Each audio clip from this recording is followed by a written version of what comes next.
Tropical Storm Ivo brought heavy rainfall and severe flooding to parts of western and southern Mexico on August 7, 2025, causing widespread damage in Nayarit and Veracruz and injuring 2 people in Durango.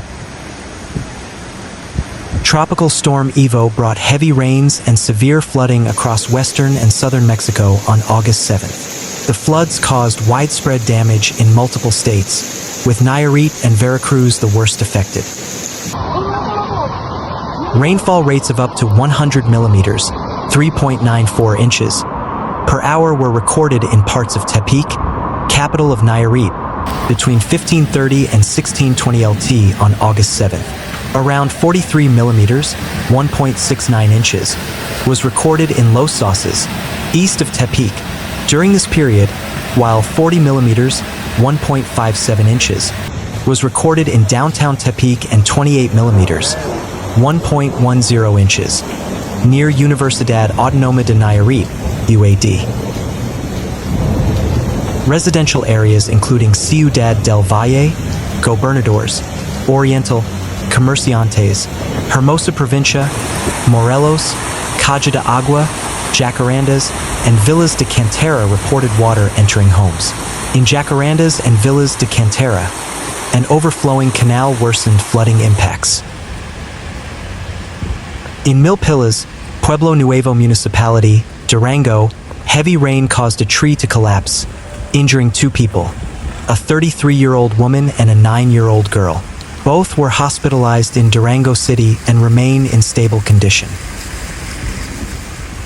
In Mazatlán, strong currents swept away 2 children after heavy rainfall. Fortunately, both children were successfully rescued and were safe.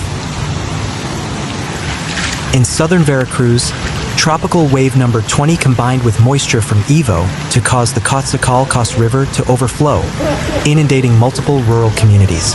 These include Lázaro Cárdenas, El Halcón, Paso de los Indios, San Lorenzo Tenochtitlan, Morelos, Pena Blanca, Zacatepec, Ixtepec, Camelias, and Villalta.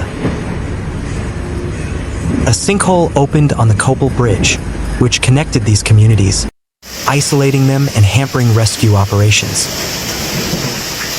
According to the advisory issued by the National Hurricane Center at 2 o'clock Mountain Standard Time, 9 o'clock Universal Time Coordinated, on August 8th, Ivo was located approximately 290 kilometers, 180 miles, south-southeast of the southern tip of Baja California.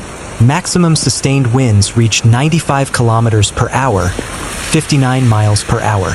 Estimated minimum central was 1001 HPA as the storm moved west-northwest at 34 kilometers per hour, 21 miles per hour. While Ivo is not forecast to make landfall, moving just past the coast of Mexico, it could strengthen into a hurricane on August 8th, before weakening during the weekend. Swells generated by Ivo will continue to affect the southwestern coast of Mexico during the next day or so, and are forecast to reach the southern portion of the Baja California Peninsula later on August 8th. These swells are likely to cause life-threatening surf and rip current conditions.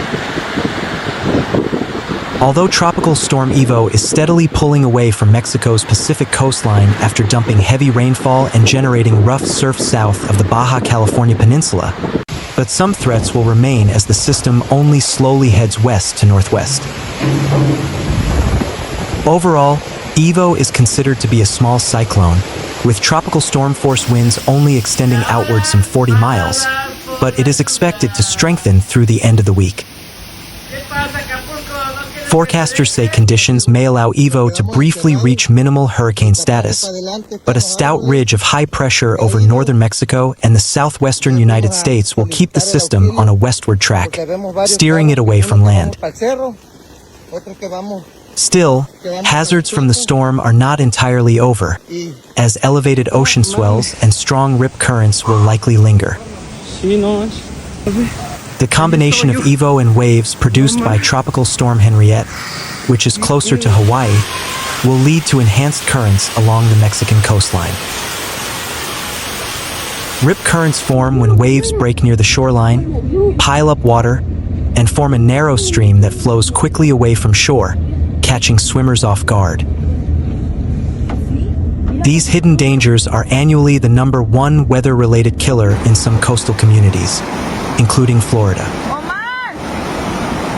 As long as cyclones such as Ivo, Henriette, and even future Juliet and Kiko remain active off the coast of Mexico, seas have the potential to be more energized than is typical, leading to additional threats. While some beaches, particularly near resorts, are staffed with lifeguards, much of the coastline remains unmonitored. Some may utilize a flag system warning of surf conditions, with green indicating conditions are safe for swimming and red and black indicating dangerous conditions. Many beaches in the Sunshine State also employ the use of a flag system, which runs from green to double red and even purple when marine life such as jellyfish or sharks are present. 2 tropical storms are spinning over the eastern and central Pacific Ocean, with one set to graze Mexico, while the other takes a rare track north of Hawaii in the coming days. Tropical Storm Ivo will strengthen and is forecast to become a hurricane on Friday. It paralleled the coast of Mexico and is now drifting out to sea. The heaviest rain and wind from Ivo is expected to fall over the Pacific Ocean. However, some rain skirted the coast of Mexico into Thursday night. Ivo is now moving westward away from the Mexican coast and is no longer expected to directly impact land. Factoring in the storm's intensity, distance from the coast and rainfall, Ivo is less than 1 on the AccuWeather Real Impact Scale for hurricanes in Mexico.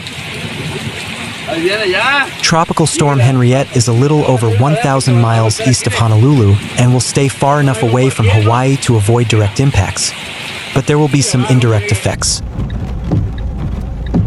Henriette is struggling at the moment, but if it survives over the next couple of days, it will bring some increased seas and surf and locally strong rip currents to the Hawaiian Islands from later this weekend to early next week, as it passes a few hundred miles to the northeast and north, De Silva said. There is a chance a weak plume of tropical moisture may develop to the south of Henriette as it passes by to the north, which could enhance shower activity. The islands could use significant rain as conditions range from abnormally dry to extreme drought. The lack of rain has left brush in many areas quite dry and prone to wildfires.